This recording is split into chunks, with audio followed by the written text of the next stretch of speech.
This is a cheap mechanical AV switch. If you've ever owned a TV that's more than 6 inches thick, you've almost certainly encountered one of these before. There's a good chance you used it to switch between a DVD player and a game console or some similar setup. There's a bunch of different designs of this kind of switch from dozens of different companies, and you can still find them in most thrift shops for pretty cheap. That's because 15 to 20 years ago, this was the cheapest and easiest way to connect up multiple devices to a single AV input on a TV. Now, around the same time that these cheap mechanical switches were widely available, you could also get these. This is a digital AV switch. It performs the same basic task as the mechanical one, that being to switch between multiple video inputs, but this one uses a series of integrated circuits to detect an incoming signal and reroute it to the output. Because they don't physically break the AV connection, these digital switches are able to work with remote controls. And some of them, like the one I have here, are able to detect which input signal is active and automatically select the correct channel. Of course, the downside to all this fancy digital processing is that unlike mechanical switches, digital switches inevitably introduce a little bit of delay in the time it takes a video signal to go from the output device to the TV. Now, this obviously isn't a problem for things like VCRs and cable boxes, but if you play a game console that's hooked up to your TV through one of these switches, there's a good chance you'll notice the lag that it introduces. Especially these older digital AV switches tend to introduce more lag than their newer counterparts. The other problem with these is that they require power, which almost always means one more thing to plug into a wall outlet or power strip. If you're anything like me, the area behind your TV looks something like this, and the prospect of running yet another power cord back there is not a good one, especially when these on-plug power supplies that tend to cover multiple outlets are involved. Which brings me back around nicely to mechanical AV switches. These things are my go-to solution for hooking up old game consoles, because they don't require any power, they don't add any additional lag, and they're readily available at just about every thrift store in existence. So last year, after getting a Nintendo Switch and realizing there weren't enough HDMI inputs on the back of my TV, my first instinct was to get a mechanical HDMI switch. Unfortunately, they didn't really seem to exist. Every single HDMI switch I found for sale online was a digital switching unit that required external power. Fortunately, Moore's Law means that any input lag created by these digital HDMI switches should be less than that of the AV switch I have that was manufactured almost 20 years ago. But I still didn't want to have to plug an HDMI switch into the already crowded power strip behind my TV. I tried this one, which was USB powered, but quite frankly it makes a better hockey puck than an HDMI switch any day. After persistently refining my Google searches and looking through dozens of eBay listings, I eventually came across this. This is the Simplecom CM340, and I'm pretty sure it's the only unpowered mechanical HDMI switch on the market today. This is a 4-way HDMI switch, and it works pretty well all things considered. I haven't noticed any input lag with it, though there are a couple minor issues that I'll get to later. It was also kind of expensive. This thing cost me over $40 US, though that did include shipping from Australia, which is the only place these things are sold. So the obvious question I was left with after buying this switch is why is there only one mechanical HDMI switch like this on the market, and why is it being sold by a small Australian company? Now, I don't have a definitive answer to that question, but I do have some educated guesses, and the rabbit hole I went down trying to find that answer is what led me to make this video. Now I'm going to go off on a seemingly unrelated tangent, but it'll all make sense in a minute. Let's talk about the Xbox 360. This console, along with its predecessor, has a unique feature that I've never seen on any other piece of AV equipment. For some reason, the designers at Microsoft decided that the Xbox shouldn't be able to boot all the way unless it has a video cable connected.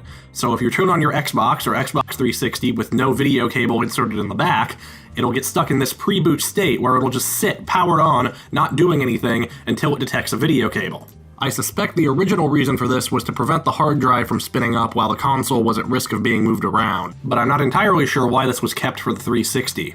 The reason I bring this up is because I think it's because of the video detection feature that plugging an Xbox 360 into the Simplecom switch I have here produces some really weird results. Let me show you what I mean. Alright, so this section of the video might sound a bit weird, just because I'm using my camera's built-in microphone, which isn't as good as what I normally use. As you can see here, I have my PS4 and my Xbox 360 connected up to that display back there running through a mechanical HDMI switch. Right now the PS4 is on, as you can see on the display, and it looks to be working normally, but you may notice the Xbox 360 is currently not connected to the switch, and that's because as soon as I go to connect it, the video for the PS4 is going to drop out, just like that, and nothing else that's connected up to this switch will be able to make it through the display as long as the Xbox 360 is connected to this switch, unless I do this. There we go. As soon as the Xbox 360 is powered on, then magically everything else connected up to that switch will work.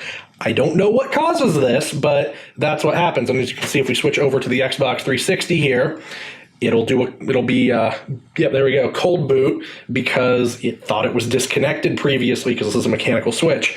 Anyway, that's the weirdness I wanted to show off here. Back to the rest of the... Now, you may have already guessed based on that demonstration, but I suspect that part of the reason mechanical HDMI switches aren't commonplace is because the Xbox 360 was a very popular game console and many people's first HDMI-capable device. Obviously, manufacturers wouldn't want to risk high return volumes and bad PR by putting out an HDMI switch that's incompatible with one of the most popular HDMI-capable devices. That being said, I'm pretty sure that the Xbox 360 could theoretically work with a mechanical HDMI switch. I suspect the reason that it doesn't work with this specific switch is because this switch doesn't physically disconnect all 19 pins that are in an HDMI cable. I suspect that it's only disconnecting the pins that it absolutely has to for most devices to be able to pass video through. And if it disconnected all the pins, or even one or two specific pins that the Xbox is using for its video detection, then the issue would be resolved. The problem, of course, is the more pins you disconnect, the more complex the switch has to be and the more the cost goes up. I would have picked up a couple of different designs of mechanical switch to maybe try to test this theory, but as I mentioned earlier, this is the only one in existence as far as I'm aware. So, moving on.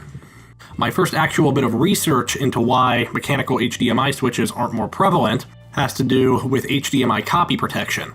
I thought that a mechanical switch might not be compatible with HDCP for some reason, or make it easy to bypass HDCP in a way that a digital switch wouldn't. However, after doing some research into the topic, I'm not entirely sure that's the case. I couldn't find a single method for bypassing or removing HDMI encryption that didn't rely on a digital HDCP stripper of some kind. Simplecom's product page for the CM340 claims that it's 100% HDCP compliant. I even tested this myself by running my PS4 through the switch and turning HDCP on and off in the settings. Sure enough, it worked regardless of which way I had it set. And I know the copy protection is working as intended, because when I put my capture card in the mix, it cuts out the video signal when HDCP is enabled, just like it's supposed to. And it makes sense that a mechanical switch wouldn't mess with copy protection, because the signal just passes straight through it with no chance for it to be decrypted. While I don't think HDCP is directly responsible for a lack of mechanical HDMI switches, I did come across something else while researching it that might be. There's a feature of HDMI called Consumer Electronics Control. Now, I had never heard of this before, but the idea behind it is that an HDMI connection can be used to send commands to devices the same way a remote control does. For example, if you have a TV connected to a Blu-ray player over HDMI, you can use the TV to send a CEC command to the Blu-ray player that turns on the player when the TV is switched to the appropriate channel. Because CEC uses an HDMI cable to send commands between devices, it makes sense that a switch that physically cuts off that connection when a device isn't in use would make the standard considerably less useful. Especially when you consider that CEC has been part of the HDMI standard since its inception all the way back in 2002, it makes sense that mechanical HDMI switches were never really a thing. Now, of course, this is all just speculation. I unfortunately don't really have a way to test this one because, as far as I know, all the devices I have that use HDMI aren't CEC compatible. The last major technical issue that mechanical HDMI switches have is potential for signal dropout. Anytime an electrical signal is sent over a cable, be it digital or analog, that signal will pick up interference and degrade in quality the further it has to travel.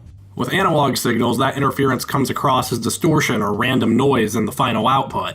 But with digital signals like HDMI, that interference doesn't cause any noticeable effect until it builds up past a certain threshold, at which point the signal cuts out entirely because the computer at the other end can't differentiate the ones from the zeros. This interference problem doesn't usually happen with HDMI, because even if it's being run over very long distances, each individual HDMI cable usually doesn't exceed 10 feet or so, and the HDMI signal gets reprocessed every time it hits a digital switch or splitter, which effectively cancels out the interference from the preceding cable.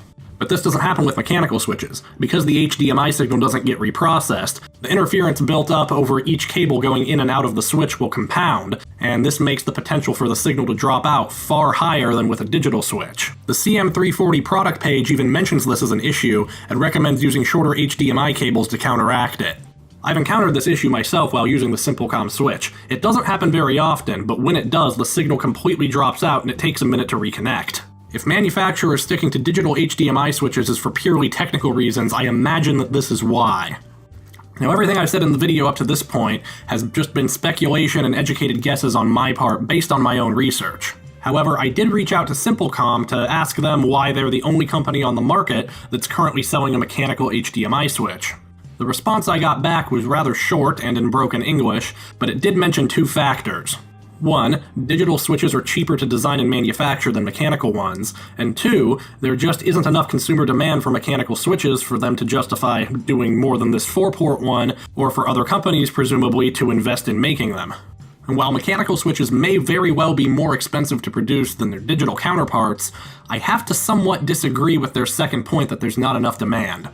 Right now, Simplecom isn't really doing anything to differentiate the CM340 from all the other HDMI switches on the market. The page on their site is pretty generic, and while it does go a little bit into the details of why a mechanical switch might be preferable, it really doesn't do anything to stand out from the crowd. I do think there is actual demand for this kind of product. The fact that I spent several hours hunting one down and imported it from Australia should be testament to that. But I do think these switches aren't being adequately marketed to the crowd that might actually want them.